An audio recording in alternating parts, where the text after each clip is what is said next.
좀 비개발자들을 좀 설득한, 비개발자 설득은 아니고 그냥 IT 관련 종사자, 예, 비개발자고 IT 관련 종사자를 좀 대상으로 설득을, 그러니까 세미나를 연다고 좀 가정을 하고 만들었고, 이제 리액티브 프로그래밍과 MVVM 패턴을 이용한 앱 개발에 관한 거를 얘기를 하려고 하는 거고요. 넘어오면 이제 리액티브 프로그래밍 먼저 봐야죠. 왜냐면 리액티브 X, 그러니까 RX 스위프트가 결국은 리액티브 프로그래밍이니까.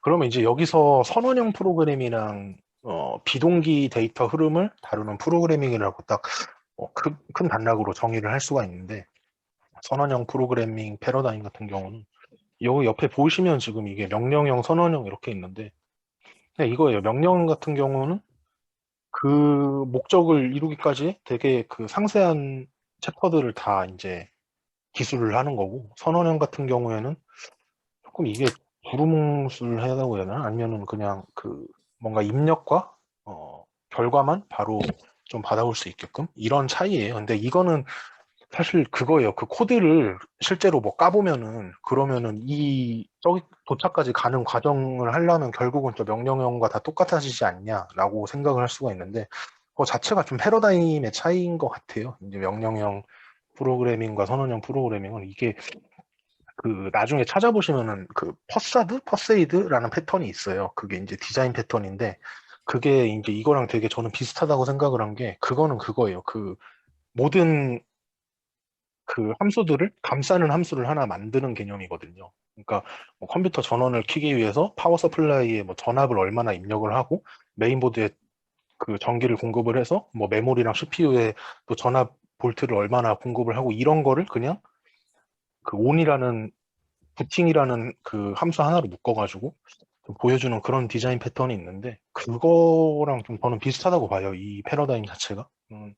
그런 거고, 비동기 데이터 흐름을 다루는 프로그램은 좀 고급진 말로 데이터 스트림을 뭐 처리한다고 생각을 하면 되는데, 여기 오른쪽 아래 보는 것처럼 A가 10이라는 게 있고 B가 A의 두 배를 곱한 값이면은, 이제 일반 동기적인 프로그램 같은 경우는 B가 음, A가 바뀌어도 B 값은 바뀌지가 않아요. 근데 리액티브 프로그래밍 비동기 데이터 흐름은 저게 바뀔 수밖에 없어요.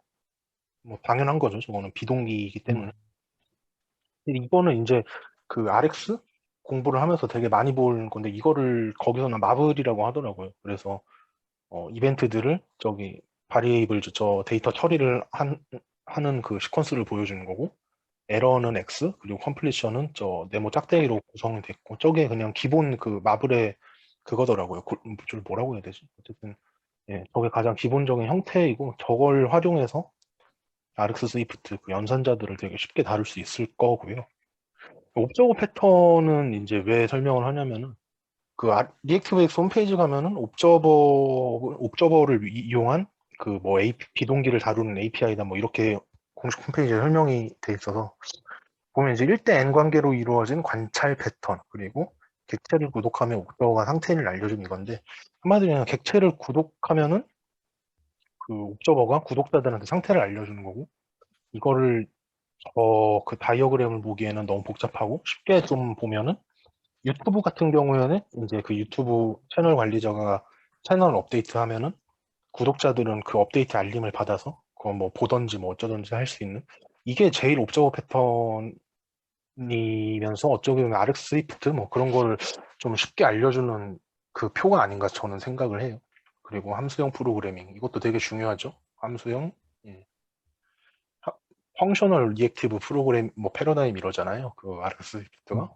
함수형 프로그램을 보면 음, 그냥 쉽게 보면 1급 객체 순수 함수 이건데, 1급 객체는 여기 있죠. 이제 그 함수 자체를 변수나 저 상수에 저장을 할 수 있어야 되고, 그리고 함수를 그 리턴 값으로 가질 수 있어야 되며, 파라미터로 전달할 수 있어야 된다. 이게 이제 1급 객체의 조건이고, 순수 함수에 대해서 생각을 해보면 이거는 어 여기 어디 슬라이드시요? 거기서 퍼왔는데, 그 이제 환율에 대한 함수인데, 이 전역 상태에 의존을 해서 밑에 보면 값이 바뀌잖아요. 뭐 음, 1120이면 2240원, 3360원, 그리고 1130이면 60원, 90원 이렇게 바뀌어가지고, 이거는 참조 투명성이 없어서 그 순수함수라고 보기가 어렵다.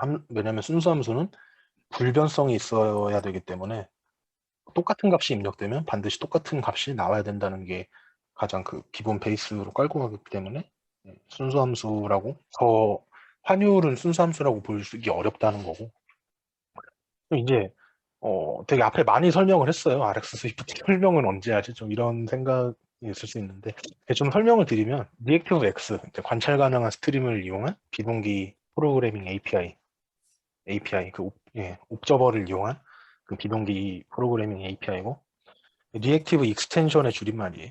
밑에 저것도 공홈에 있는 그 그림을 제가 좀 캡처해 온 거고 종류는 되게 많아요. 뭐 자바, 자바스크립트, 단넷, 유니티, 스칼라, 클로저, C++, 루아, 뭐 루비, 파이썬, 곰, 스위프트, 코틀린 뭐 다 있다고 보시면 돼요. 다트도 있죠. 다트도 요새 플러터가 작년부터 되게 핫하던데. 저 나중에 한번 공부를 해보고 싶었는데. 근데 RX 스위프트는 그래서 몇 가지만 알면 돼요. 네 가지 정도만 알면 되는데 옵저버블, 오퍼레이터, 싱글, 서브젝트인데 옵저버블은 RX의 기본이 되는 스트림을 가지고 있는 기본 시퀀스라고 보면 될 것 같고 구독 후에 넥스트 에러 컴플리트로 처리가 되고 오퍼레이터는 옵저버블이나 저 밑에 싱글 안에서 데이터 처리를 위한 모든 연산들 그래서 뭐 예를 들면 맵, 필터, 머지 같은 거 보통은 뭐 메서드 체이닝으로 많이 진행을 하고 있고요. 싱글은 이제 옵저버블이랑 똑같은데 제가 싱글 아까 공부를 그렇게 안 해도 된다고 얘기를 한 이유가 옵저버블은 넥스트라고 해가지고 계속 와요. 그 컴플리트가 날 때까지. 근데 싱글은 그냥 석세스 에러 두 개가 끝이에요. 딱 한 번만 오고 한 번에 끝나요. 그런 개념이고.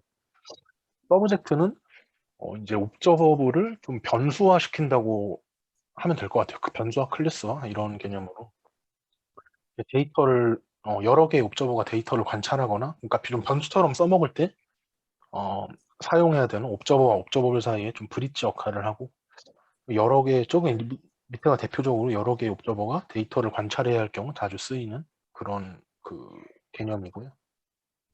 RX 마블 여기 홈페이지 뭐 들어가 보셨을 것 같은데 보면은 되게 이 오퍼레이터들을 쉽게 그, 표시해 놓은 게 있어요. 그래서 찝 보면은 그냥 1이랑 A 들어오면 1이랑 A 붙여서 내보내고 2랑 B 들어오면 2랑 B 뭐 붙여서 들여오고 필터 같은 경우도 X가 10보다 큰 것만 저기 뱉도록 뭐 하는 거고 뭐 이런 식으로 되게 여러 가지가 있었는데 참고로 저 RX 마블즈라는 거는 RX 자바스크립트 기준으로 써져 있는데 그래도 뭐 다 똑같다고 보면 될 것 같고 이제 이거죠. 다른 사람들을 설득할 때 왜 비용을 들어가면서까지 그러니까 비용은 이제 뭐 시간적 그리고 강의를 듣게 되면 금전적 비용까지죠. 그리고 지금도 잘 돌아가고 있는데 꼭 그 더 굳이 배워야 되는 RX 스위프트를 공부를 해야 될까라고 해서 좀 고민을 많이 해봤어요. 그래서 일단 뭐 장점으로는 코드가 강렬해져요. 짧은 건 아니고 좀 더 길어지더라도 일단은 깔끔해지는 코드인데 이게 이제 그 실제로 제가 작성한 건 아니고 다른 분이 작성한 했던 거에서 조금 이제 제가 수정을 해온 건데 여기는 이제 프로마이저 킷이라고 RX 스위프트랑 되게 비슷한 그게 있어요. 그래서 그걸로 개발을 하셨더라고요, 전에 개발자분이. 그래서 보면은 그냥 쉽게 보면은 그 또 콜백이 있고 그 연산 처리를 하고 그 콜백 안에서 또 콜백을 돌려요. 저게 어떤 구조냐면은 그 아이템이라는 게 있고 그 안에 또 아이템을 리스트로 갖고 있는 좀 그런 형태의 그 모델인데 그러기 위해서 저 콜백을 두 번 돌려요. 저런 코드가 있는데 이거를 좀 RX 스위프트로 제가 바꿔봤어요. 이것도 있죠. 컨트롤러랑 네트워크가 지금 결합돼 있죠. 이거는 뭐 뷰 모델이라는 스위프트 파일인데 여기에 이제 네트워크의 역할까지 들어가 있죠. 여기서 좀 바꿔봤는데 이제 여기는 네트워크 영역이고 여기는 뷰 모델 영역인데 뷰 모델 영역 보면은 되게 간결하죠. 그냥 아이템 리스트를 받아와서 결과 출력하고 아니면은 실패했습니다. 끝. 그리고 위에 이제 네트워크 영역에서 좀 RX 스위프트를 이용해서 처리가 되는데 아이템 리스트 받고 아이템 그 안에 있는 것들 아이템 프로덕트 리스트 받아서 그냥 두 개 합쳐가지고 필터링해서 내보내는 게 끝. 이렇게 해서 코드 그 뭐 가독성 이런 거는 훨씬 좋아졌다고 봐요. 좀 뭐 길어졌을지는 몰라도. 그래서 이 두 영역을 나눔으로써 밑에 부분을 보면 제가 아까 설명한 일종의 좀 선형형 프로그래밍이라고 볼 수가 있을 것 같아요. 이 부분은. 이제 비동기 관리 털인데 이거 비동기 관리는 참 제가 옛날에 C++ 시어너 그걸 했을 때부터 항상 되게 머리 아팠어요. 보면은 이게 이제 제가 뭘 검색했냐면은 그냥 스위프트에서 백그라운드에서 작업을 하다가 메인 스레드로 전환을 하려면 어떻게 해야 되냐. 그래가지고 그건데 저 밑에 보면은 가로 스크롤 보이시죠? 되게 저 코드 길어요. 길고 지저분해요. 근데 저게 추천을 141개를 받았어요. 그 스택 오버플로우에서. 보면은 이제 백그라운드 콜백이 있고 여기 메인 스레드 콜백이 있는데 RX 스위프트에서 제일 경계하는 게 저런 콜백 지옥이라고 하더라고요. 외국에서 콜백 헬이라고 해가지고 아무튼 이렇게 다중 콜백을 되게 조금 그 경계를 해요. 그래가지고 이것도 해야 되고 이제 또 그 스레드 자체를 관리를 하고 싶으면 저렇게 라벨링을 해가지고 뭐 지울 때 또 마이 디스패치 큐라는 거를 찾아가지고 삭제하고 뭐 이런 게 있어야 되는데 RX 스위프트는 되게 간편해요. 보면은 세 가지예요, 세 가지. 그 옵저버 온이랑 서브스크라이브 온이랑 디스포치백을 또 디스포치백으로 바꿔주거나 아니면은 그냥 닐 값을 넣어주는 거. 저 옵저브 온이랑 서브스크라이브 온, 옵저브 온은 이제 연산을 처리를 할 때 어떤 스케줄로, 그러니까 어떤 스레드로 보낼 거냐, 뭐 이렇게 처리를 하는 거고, 서브스크라이브는 구독을 할 때 어떤 스케줄러로 구독을 시킬 것이냐, 이거를 정해주는 거고, 디스포츠백은 이제 그냥 한마디로 좀 쉽게 보면 소멸 관리죠. 소멸할 때 관리를 시키는 건데, 비슷한 그 옵저버블들을 다 한 디스포즈에 넣어놓고 저거를 초기화를 시키면은 예, 그것들이 다 작업이 뭐 취소되고 이런 장점이 있는 것 같아요. 되게 편해요. 딱 저 한 줄 한 줄 한 줄로 저 아까 그 복잡한 것들이 처리가 될 수 있다는 게. 그럼 이제 정리를 해보면 이거죠. 코드는 간결해지고 코딩은 간편해지고 가장 개발자다운 자기 개발. 그러니까 뭐 회사 같은 데서는 이제 직무 능력 향상 교육 막 이런 거를 많이 시키는데 개발자가 뭔가 직무 능력 향상 교육을 받기에는 좀 그래요. 막 엑셀을 어떻게 쓰고 뭐 메일에 참조 어떻게 하고 대외비 어떻게 뭐 이딴 거나 가르쳐 주고 있어가지고 어쩌면 이런 거 공부하는 게 제일 개발자다운 자기 개발이라고 생각을 해서 저도 공부를 하는 거고요. 근데 여기서 보면은 그 코드가 간결해지면은 이제 좀 이점을 얻을 수 있는 게 뭔지를 생각을 해보는데 우선은 아키텍처 패턴이라는 게 있죠. 그래서 이게 MVC 패턴인데 뷰에서 이제 데이터 입력을 하면은 컨트롤러 가고 컨트롤러에서는 그 모델로 데이터 수정 요청을 하면 모델은 뷰에다가 통지를 하죠. 뭐 노티를 띄우거나 아니면은 그 델리게이트를 보내거나 스위프트에서는 뭐 그런 식으로 하죠. 보면은 MVC 패턴 다 그 앱 개발 하시는 분 들어봤을 거예요. 제일 보편적이고 단순해. 그리고 MVC로 쉽게 설계할 수 있고. 문제가 있는 게 모델과 뷰는 엄청 의존적이고 이게 단위 테스트가 해보셨으면 알겠지만 엄청 힘들어요. 왜냐면은 그 사용자가 막 눌러야 돼. 그러니까 뷰를 눌러야지 또 테스트가 들어가는데 뭐 그걸 일일이 다 눌러볼 수도 없고 할 때마다. 그리고 프로젝트가 커질수록 컨트롤러는 당연히 방대해질 수밖에 없고.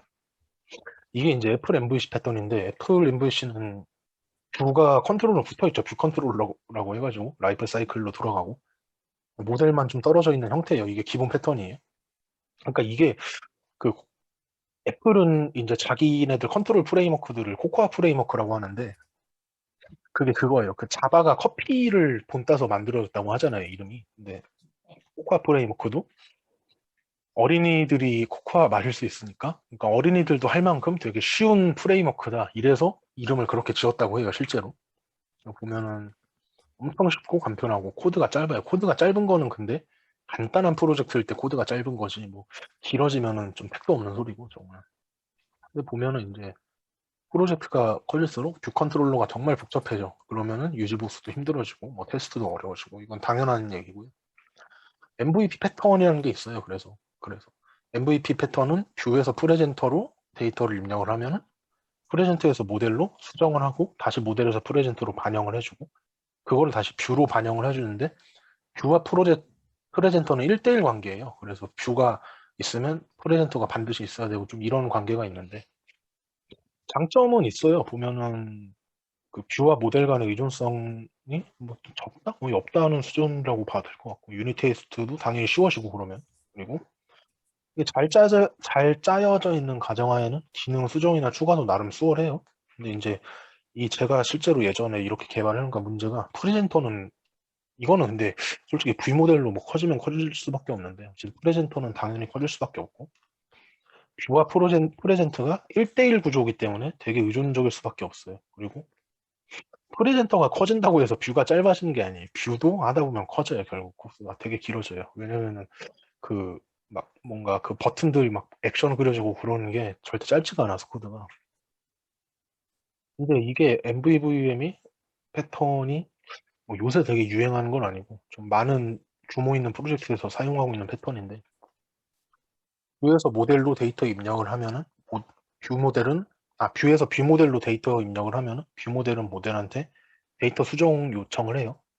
그러니까 이게 직접적인 전달은 끝이에요. 그리고 모델은 뷰 모델한테 데이터 전달을 하는데, 저거는 뭐 노티나 델리게이트 같은 걸로 그냥 통지를 해주지 직접적으로 전달하진 않고, 뷰도 뷰 모델한테 저거 변경 알림을 해주는데 저기서 관찰 패턴이 들어가요. 그래서 뷰 모델 중 하나를 정해서 관찰을 하고 있다가 바뀌는 걸 받아서 갱신하고 이런 방식인데, 그래서 뷰와 뷰 모델은 n 대 1 관계예요. 뷰가 n이고 뷰 모델이 1이고. 그래서 뷰 모델이 몇 개 있으면 그 여, 여러 개의 뷰들이 자기 그 데이터 갱신에 적절한 뷰 모델을 어, 선택해서 관찰하는 좀 그런 패턴이에요. MVVM 패턴이. 보면은 의존성이 최소화되기 때문에 모듈화가 쉬워지고, 더 수월하게 유닛 테스트를 할 수 있고, 모듈화가 잘 돼 있을 때예요. 이거는 잘 됐을 때 기능 추가 수정이 상당히 수월, 한마디로 생산성이 되게 올라간다는 얘기예요. 근데 이제 이것도 당연히 문제가 있죠. 코드가 이거는 근데 어드 패턴이나 똑같은 것 같아요. 코드는 기능만큼 결국은 길어지게 돼 있고, 제 생각에는. 그리고 이게 아까 말한 뷰 모델이 1이고 뷰가 n인 1대 n의 관계를 가졌기 때문에 뷰 모델 설계가 어렵죠. 왜냐면 하나의 뷰만 가지고 생각을 하고 설계를 하는 게 아니기 때문에. MVVM을 도입하기 위한 그 기술적 러닝 커브가 제법 있다는 게, RX 스위프트 뭐 이것도 그렇고 콜백 많아지고 이런 거는 또 MVVM 패턴에 맞지는 않다고 봐요, 저는. 그래서 결국은 저걸 뭐 프로마이즈 킷을 쓰든 아무튼 좀 그런 방법으로 우회를 해서 개발을 해야 되는데, 결국은 그런 것들을 배우는데 비용 소모가 꽤 있는 편이죠. 정리를 하면은 이제 잘 정리된 코드가 불러오는 이점들이 뭔가 좀 그냥 간단하게 생각을 해보면, 생산성이 높아지고, 높은 생산성이면 유지 보수도 빠르고, 버그 추적도 빠르고, 문서화도 좀 더 정확히 될 수 있고, 그러면은 이제 그게 아까 말한 개발자의 직무 능력 향상인 거고, 이제 이것들이 그 RX 스위프트를 도입해서 기대해 볼 만한 점이고, 이게 끝이구나. 예, 여기까지입니다. 어쨌든 뭐 이게 끝.